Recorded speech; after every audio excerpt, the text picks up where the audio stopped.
అమరుల త్యాగాల ఫలితంగా వచ్చిన తెలంగాణ ఒక కల్వకుంట్ల కుటుంబానికే పరిమితమైందని అన్నారు కడియం శ్రీహరి. కల్వకుంట్ల కుటుంబం వేల ఆస్తులు, వందల ఎకరాల భూములు, ఫామ్ హౌస్లు సంపాదించి అప్పు మాత్రం తెలంగాణ ప్రజల మీద వేస్తుందన్నారు.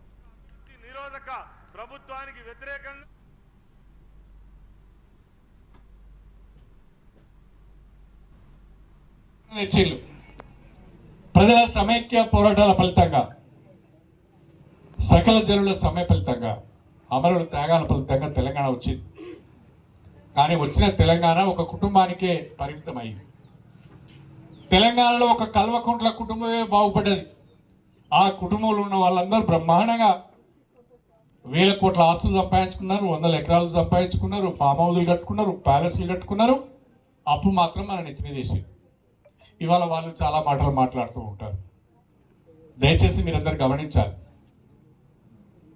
గత బీఆర్ఎస్ ప్రభుత్వం యొక్క అవినీతిని చూసి, గత బీఆర్ఎస్ ప్రభుత్వం యొక్క అప్రజాస్వామిక పద్ధతులను చూసి నాకు నచ్చగా